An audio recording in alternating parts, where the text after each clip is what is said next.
سلطان صلاح الدین ایوبی نے کہا، یہ کسی بھی مذہب کی تھی، زکوی کو پورے اعزاز کے ساتھ دفن کرو۔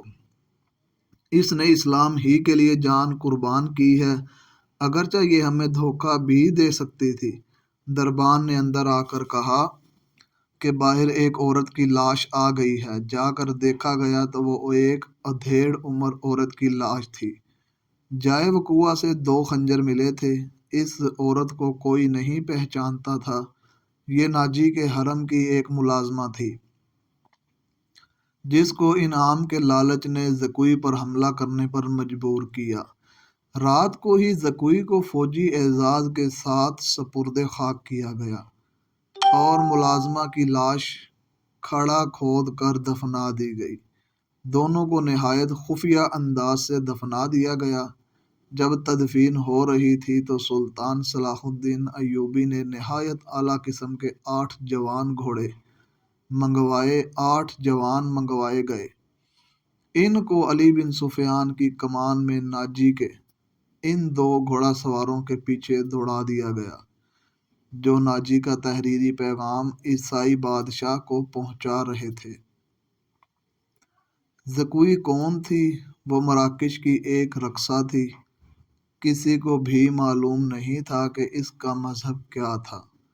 وہ مسلمان نہیں تھی، وہ عیسائی بھی نہیں تھی۔ جیسا کہ کہا گیا ہے کہ علی بن سفیان سلطان کی انٹیلیجنس، جاسوسی اور سراغ رسانی کا سربراہ تھا، اور اسے دوسروں کے راز معلوم کرنے کے کئی ڈھنگ اختیار کرنے پڑتے تھے۔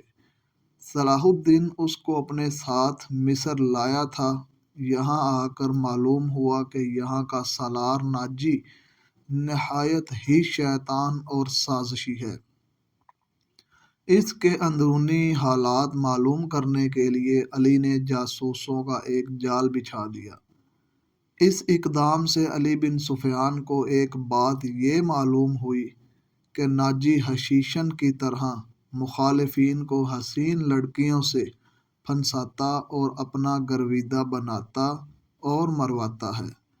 علی بن سفیان نے تلاش و بصار کے بعد کسی کی مدد سے زکوی کو مراکش سے حاصل کیا اور خود بردہ فروش کا روپ دھار کر ناجی کے ہاتھ بیچ دیا۔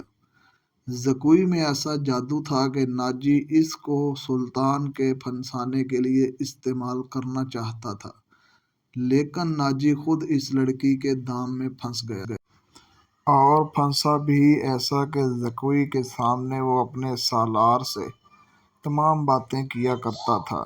ناجی نے زکوی کو جشن کی رات سلطان صلاح الدین ایوبی کے خیمے میں بھیج دیا اور اپنی اس فتح پر بہت خوش ہو رہا تھا کہ اس نے صلاح الدین ایوبی کا بت توڑ دیا ہے۔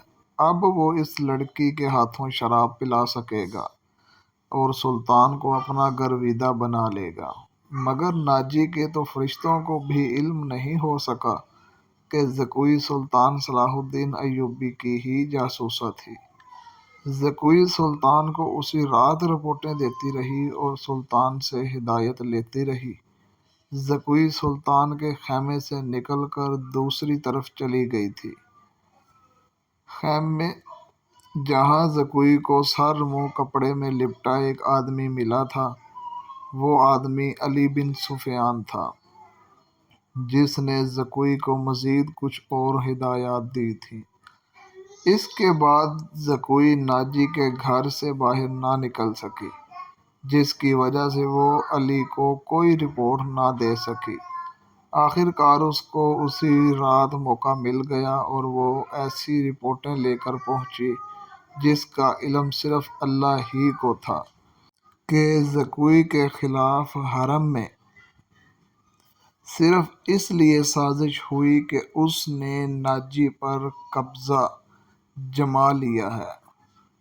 یہ سازش کامیاب رہی اور زکوی قتل ہو گئی، لیکن مرنے سے پہلے وہ تمام اطلاع سلطان تک پہنچانے میں کامیاب رہی۔ زکوی کے مرنے کے کچھ عرصہ بعد وہ معاوضہ جو علی بن سفیان نے زکوی کے ساتھ طے کیا تھا، سلطان کی طرف سے انعام اور وہ رقم جو علی بن سفیان نے ناجی سے بردہ فروش کی صورت میں ناجی سے وصول کی تھی، مراکش میں زکوی کے معذور والدین کو ادا کر دی گئی۔ موت کی اس رات کے ستارے ٹوٹ گئے اور جب صبح ہوئی تو علی بن سفیان 8 سواروں کے ساتھ انتہائی تیز رفتاری سے شمال مشرق کی طرف جا رہا تھا۔ آبادیاں دور پیچھے ہٹتی جا رہی تھیں۔ علی کو معلوم تھا کہ شاہ فرنگ کے ہیڈ کوارٹر تک پہنچنے کا راستہ کون سا ہے۔